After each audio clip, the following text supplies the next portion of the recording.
जी, example number 2.2 को आज हम सोल्व करते हैं। 2.2 एग्जाम्पल नंबर 2.2 के मुताबिक दो फोर्सेस हैं जिनकी मैग्नीट्यूड 10 न्यूटन एंड 20 न्यूटन है, एक्ट कर रही है बॉडी के ऊपर with an angle 30 degree and 60 degree respectively. Find the resultant force. तो एक फोर्स है, यहाँ पर मैं यहाँ इसकी डायग्राम बना देता हूँ।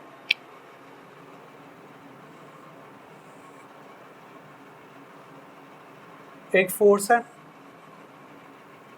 जो कि 30 डिग्री पर है और 10 न्यूटन की फोर्स एक्ट लग रही है बॉडी के ऊपर, और दूसरी फोर्स है जो कि 60 डिग्री पर है।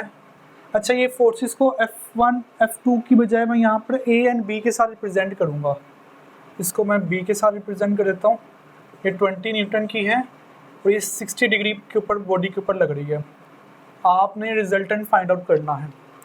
तो रिजल्टेंट इसको मैं A कह देता हूँ, A force. Resultant find out करना है। आप यहाँ पर जो टॉपिक यूज़ करेंगे, ये एग्जाम्पल को सोल्व करने के लिए, उसका नाम है vector addition by rectangular components.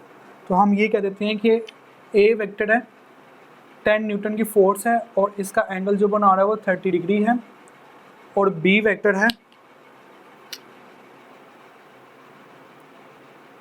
20 Newton की फोर्स लग रही है। सेकंड फोर्स जो लग रही है वो 20 न्यूटन है।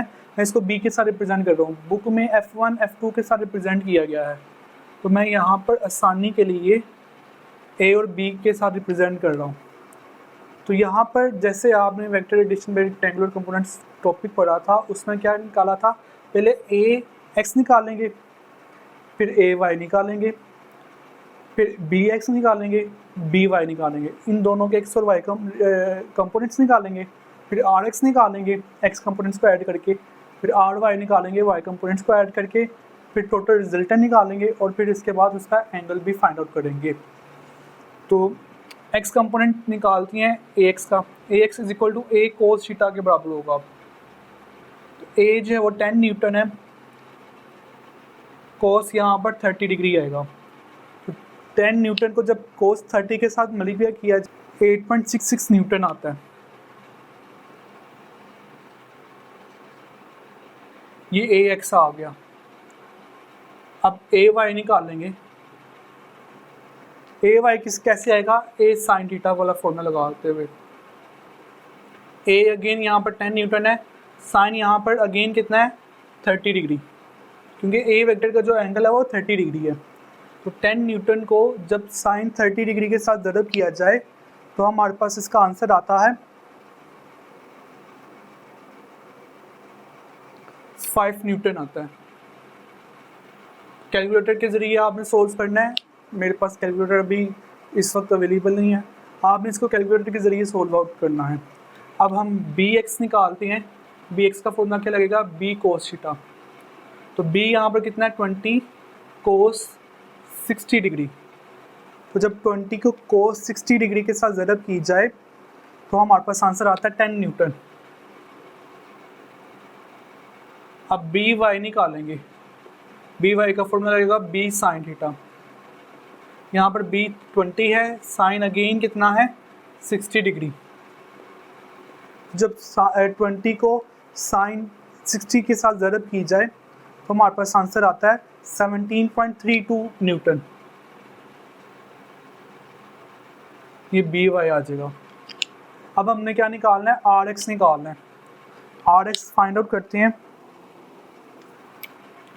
आर एक्स कैसे फाइंड करेंगे, ए x plus B x.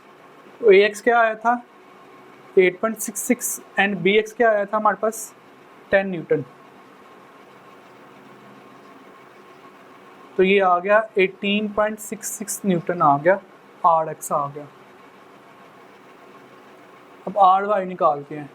R Y formula क्या लगेगा, आर वाई का फॉर्मूला लगेगा ए वाई प्लस बी वाई। तो ए वाई यहाँ पर क्या आया था, ए वाई 5 न्यूटन आया है और बी वाई क्या आया 17.32 आया न्यूटन। तो जब इनको ऐड करेंगे 5 न्यूटन जमा 17.32 न्यूटन, तो ये आ जाएगा 22.32 न्यूटन आ जाएगा आर वाई।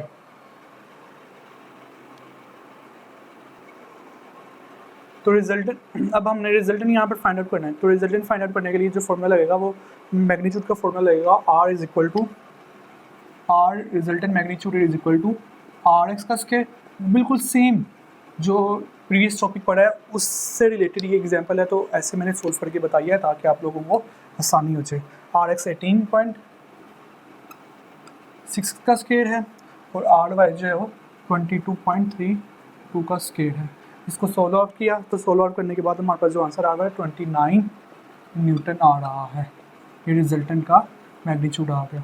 अब हमने रिजल्टेंट की अगर एंगल फाइंड आउट करना है तो एंगल फाइंड आउट करने का फॉर्मूला क्या लगेगा, tangent inverse R Y divided by R X. R Y हमारे पास 22.32 था और आर एक्स जो है वो 18.66 न्यूटन है। इसको सोल्व आउट किया तो आया 50 डिग्री। ये एग्जांपल हमने सोल्व आउट कर लिया।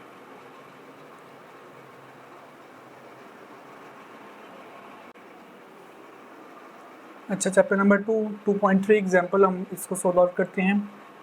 एग्जांपल नंबर 2.3 हम इसको सोल्व करते हैं। एग्जांपल मैं पढ़ने लगा हूँ। Find the angle between two forces of equal magnitude of their resultant is also equal to the magnitude of either force. तो ये कह रहा है कि आपने रिजल्टेंट फाइंड आउट करो, फाइंड आउट करो। कह रहा है एंगल फाइंड आउट करो किस एंगल पर फोर्सेस मौजूद होंगी, कि फोर्सेस जो ए फोर्सेस है, जो फोर्स 1 है उसका मैग्नीट्यूड बराबर है फोर्स 2 के, और इसका मैग्नीट्यूड रिजल्टेंट की फोर्स के बराबर है। तो हम इसको कैसे फाइंड आउट करते हैं, तो बड़ा इजी वे है मैं फाइंड आउट करने का। जैसे कि मैंने आपको बताया हुआ है लॉ ऑफ पैरेललोग्राम के मुताबिक रिजल्टेंट का फॉर्मूला होता है R is equal to under root F1 का स्क्वायर प्लस F2 का स्क्वायर मैग्नीट्यूड का plus 2 F1 F2 cos theta. ये फॉर्मूला रहेगा। इस फॉर्मूले के मुताबिक हम जहाँ पर F आ रहा है, F1 आ रहा है, F2 आ रहा है, वहाँ पर मैं R लगाने लगा हूँ।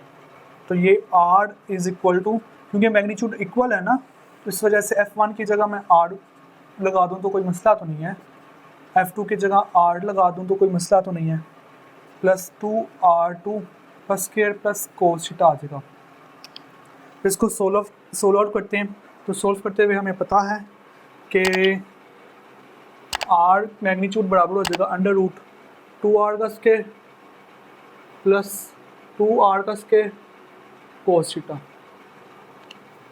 तो आगे जो सोल्व होगा वो साइड स्क्वायर ले लें, तो R स्क्वायर बराबर आ जाएगा 2R का स्क्वायर प्लस 2R का स्क्वायर कोस थीटा।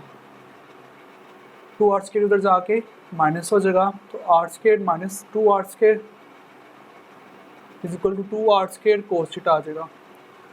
1 माइनस 2 करें तो ये -1 R स्क्वायर आ जाएगा, 2R स्क्वायर कोस थीटा के बराबर आ जाएगा।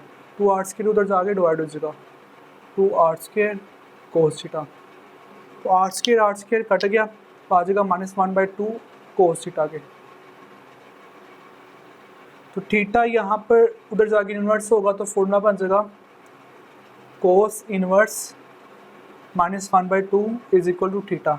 जब आप कैलकुलेटर में कोस इन्वर्स 1/2 पुट करेंगे तो हमारे पास 120 डिग्री आने वाला है। तो जो एंगल आएगा वो 120 डिग्री आ जाएगा।